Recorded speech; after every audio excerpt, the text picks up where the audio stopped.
Bien-aimés dans le Seigneur, recevez la paix profonde et la grâce infinie de notre Seigneur Jésus-Christ. Aujourd'hui, nous allons explorer les combats invisibles que chacun porte dans son cœur et comment, par la foi, Christ peut vous donner force, paix et clarté dans ces épreuves. Que votre esprit soit fortifié, que votre foi s'éveille et que son amour vous guide à chaque pas. Frères et sœurs, abonnez-vous à notre chaîne Chrétien Sage, où nous partageons des vérités spirituelles et des enseignements bibliques qui nourrissent votre foi et illuminent votre marche avec Christ. La vie est remplie de combats visibles et invisibles. Tu as peut-être lutté longtemps contre la peur, le doute, la solitude ou même le découragement. Mais as-tu déjà remarqué que plus tu t'appuies sur tes propres forces, plus ton poids devient lourd?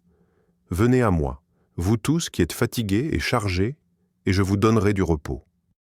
Matthieu 11, 28. Chacun de nous connaît ce moment où, malgré les efforts, rien ne change. Tu as prié, travaillé, planifié, mais au fond de toi, tu sens encore ce vide, cette fatigue qui ne disparaît pas. C'est la marque de la lutte intérieure. Une lutte qui ne se voit pas toujours de l'extérieur, mais qui ronge à l'intérieur de l'âme. Le sourire affiché devant les autres ne cache pas les larmes versées dans le secret de la nuit. La Bible est remplie d'exemples d'hommes et de femmes qui ont vécu ces luttes intérieures. David, par exemple, malgré son titre de roi, a crié « Pourquoi t'abattes-tu, mon âme? Et gémis-tu au-dedans de moi? Espère en Dieu. » Psaume 42, 6. Même un homme selon le cœur de Dieu a connu la tempête intérieure. Paul, lui-même, apôtre du Christ, a reconnu ce combat. « Je ne fais pas le bien que je veux, et je fais le mal que je ne veux pas. » Romains 7, 19. As-tu déjà ressenti cette tension? Vouloir la paix, mais sentir l'inquiétude envahir ton cœur. Vouloir avancer, mais rester bloqué dans la peur. Vouloir pardonner, mais rester attaché à la blessure. Ce tiraillement est la preuve que le combat spirituel est bien réel, et qu'il ne se limite pas aux circonstances extérieures, mais commence d'abord dans les profondeurs de l'âme. Pense un instant à Jacob, qui a lutté toute une nuit avec l'ange de l'Éternel.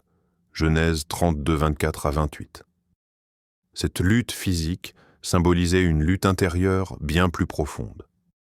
Jacob ne luttait pas seulement avec l'ange, il luttait contre lui-même, contre ses peurs, contre son passé. Et c'est seulement au moment où il a accepté sa faiblesse et reconnu son besoin de Dieu qu'il a été transformé et qu'il a reçu un nouveau nom, Israël.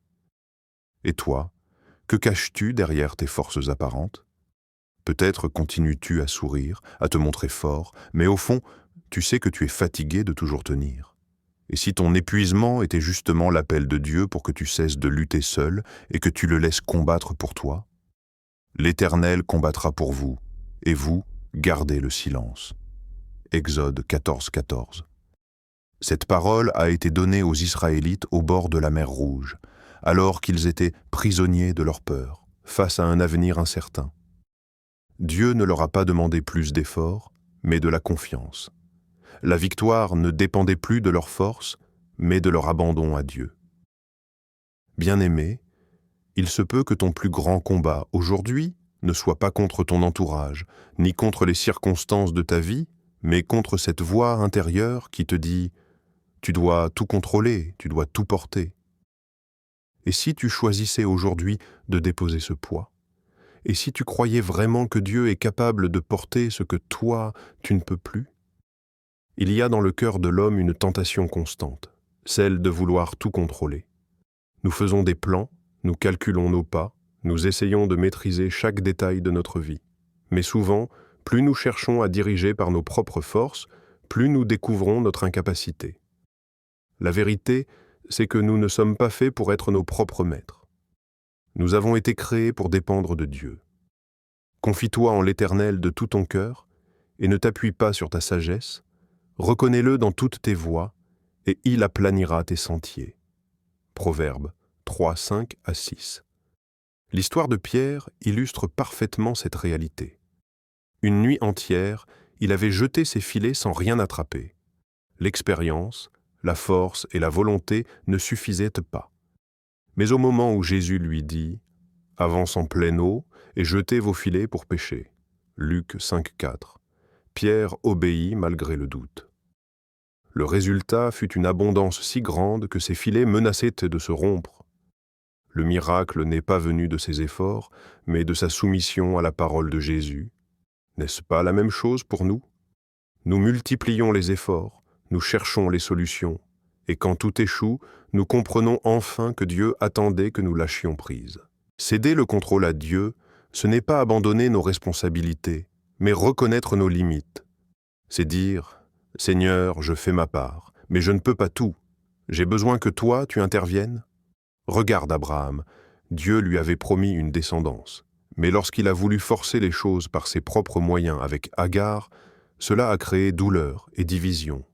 Il a fallu attendre que Dieu accomplisse sa promesse à sa manière, dans son temps parfait avec Isaac. Peut-être que toi aussi, tu es tenté de forcer la promesse.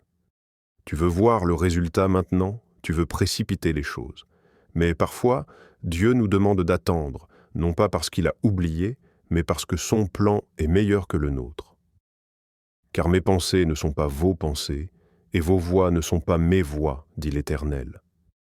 Autant les cieux sont élevés au-dessus de la terre, autant mes voix sont élevées au-dessus de vos voix. Ésaïe 55, 8-9. Et si la véritable force se trouvait dans l'abandon? Imagine un enfant qui s'endort paisiblement dans les bras de son père, sans crainte, sans inquiétude, car il sait qu'il est en sécurité. De la même manière, Dieu veut que nous reposions entre ses mains, confiant qu'il sait mieux que nous. Il est difficile de céder le contrôle, surtout quand nous avons été blessés par la vie, trahis par des hommes ou déçus par nos propres erreurs. Mais Dieu n'est pas un homme pour mentir, ni un fils d'homme pour se repentir. Nombre 23, 19. Il est fidèle et digne de confiance. Réfléchis un instant. Dans quel domaine de ta vie continues-tu à t'accrocher? Est-ce ta famille, tes projets, tes finances, ton avenir? Et si, au lieu de t'épuiser à tout porter seul, tu disais aujourd'hui « Seigneur, je t'offre les clés de ma vie. Conduis-moi selon ta volonté. » Remets ton sort à l'Éternel. Mets en lui ta confiance et il agira. Psaume 37, 5. Il était tard, le silence de la nuit n'était brisé que par les battements de son cœur. Assis sur le sol de sa chambre, les mains sur le visage, cet homme pleurait en silence. Il avait tout essayé, ses propres forces, ses propres stratégies, ses propres plans. Mais chaque fois, il se retrouvait au même point, épuisé, brisé, vide. Depuis des mois, il portait seul le poids d'une situation qu'il ne comprenait pas. Il priait parfois, mais ses prières se terminaient vite en soupirs. Au fond de lui, il ne croyait plus vraiment que Dieu pouvait l'aider. Il répétait « Seigneur, pourquoi m'as-tu abandonné ?» Pourtant, il ne voyait pas que le Seigneur attendait ce moment précis, celui où son cœur, enfin, allait s'ouvrir pour de vrai. Une nuit, n'ayant plus rien à donner, il tomba à genoux. Les larmes coulaient sans qu'il puisse les retenir. Il ne pria pas avec de belles phrases, ni avec des mots parfaits. Il dit simplement « Seigneur, je n'en peux plus.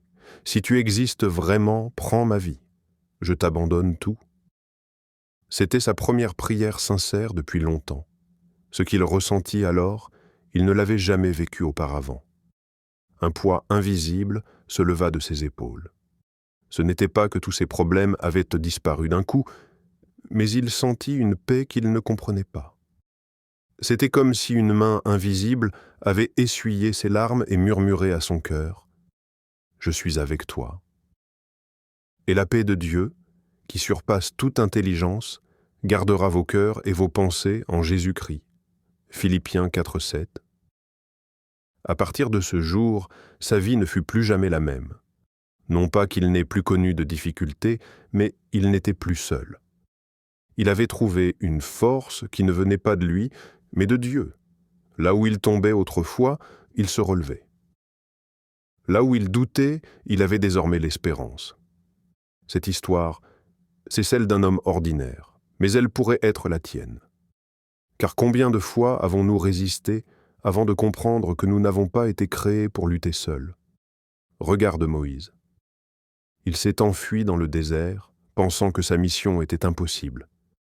Mais c'est précisément dans son désert que Dieu l'a rencontré pour en faire un libérateur. Regarde Jonas. Il a voulu fuir, mais Dieu l'a ramené à sa destinée. Regarde même Pierre.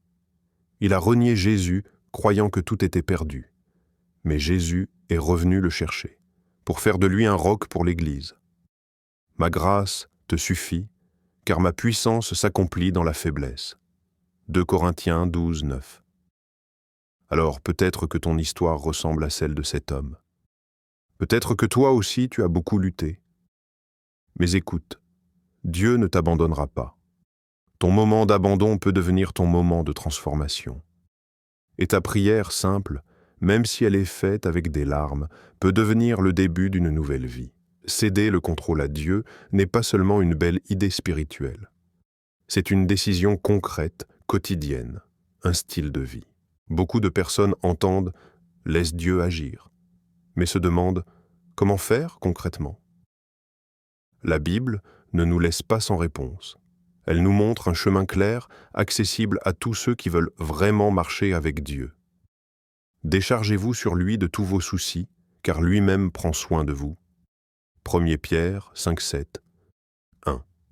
Commence par la prière sincère. La prière n'est pas un rituel froid, ni une obligation mécanique. Elle est une conversation intime avec Dieu. Pour lui céder le contrôle, il faut apprendre à venir tel que tu es, avec tes maux, tes faiblesses, tes blessures. Tu n'as pas besoin de discours religieux compliqués. Dis simplement « Seigneur, voici mes peurs, voici mes projets, voici mes luttes, je t'abandonne tout. » La sincérité attire la main de Dieu plus que les belles phrases. L'Éternel est près de tous ceux qui l'invoquent, avec sincérité. Psaume 145, verset 18. 2. Médite la parole de Dieu chaque jour, laissez Dieu agir, c'est lui donner de l'espace pour parler. Et Dieu parle avant tout par sa parole. Quand tu remplis ton esprit de ses promesses, tu chasses le doute et la peur. Par exemple, si tu luttes contre l'inquiétude, répète ce verset. Ne vous inquiétez de rien, mais en toute chose, faites connaître vos besoins à Dieu par des prières et des supplications. Philippiens, Viessex. La méditation transforme ton esprit et aligne ton cœur à la volonté de Dieu. 3. Obéis dans les petites choses. Nous pensons parfois que Dieu nous demande de grands sacrifices, mais souvent, l'abandon commence dans les petites décisions. Pardonner une offense, aider un proche, renoncer à une habitude qui t'éloigne de lui. Ce sont ces choix quotidiens qui ouvrent la porte à sa bénédiction. Jésus a dit « Celui qui est fidèle dans les petites choses l'est aussi dans les grandes. » Luc 16, Len. 4. Pratique le pardon. Tu ne peux pas avancer si ton cœur reste prisonnier de l'amertume. Le pardon n'excuse pas le mal, mais il libère ton âme. C'est en pardonnant que tu crées un espace pour que Dieu guérisse tes blessures. Rappelle-toi, Christ nous a pardonné le premier, alors même que nous ne le méritions pas. Éphésiens 4,32. 5. Apprends à attendre. Dieu agit souvent dans le silence et le temps.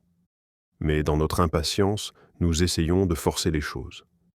Or, céder le contrôle, c'est accepter que son calendrier est parfait. Abraham a attendu, Joseph a attendu, David a attendu, et chacun d'eux a vu la fidélité de Dieu éclater dans sa saison. Ceux qui se confient en l'Éternel renouvellent leurs forces. Ils prennent le vol comme les aigles, ils courent et ne se lassent point, ils marchent et ne se fatiguent point. Ésaïe 40, 30 et 1. Alors pose-toi cette question. Quels sont les domaines de ta vie où tu refuses encore de lâcher prise? Tes finances, ton avenir, tes relations, tes projets, Dieu attend ton oui. Ce simple mot peut ouvrir la porte à une paix et une transformation que tes efforts n'ont jamais pu produire. Frères et sœurs, tu as beaucoup lutté, Mais maintenant, il est temps de laisser Dieu prendre le contrôle de ta vie. Son plan est parfait, même quand tu ne comprends pas tout. Car je connais les projets que j'ai formés sur vous, dit l'Éternel, projets de paix et non de malheur, afin de vous donner un avenir et de l'espérance. Jérémie 29, 11. Prions ensemble.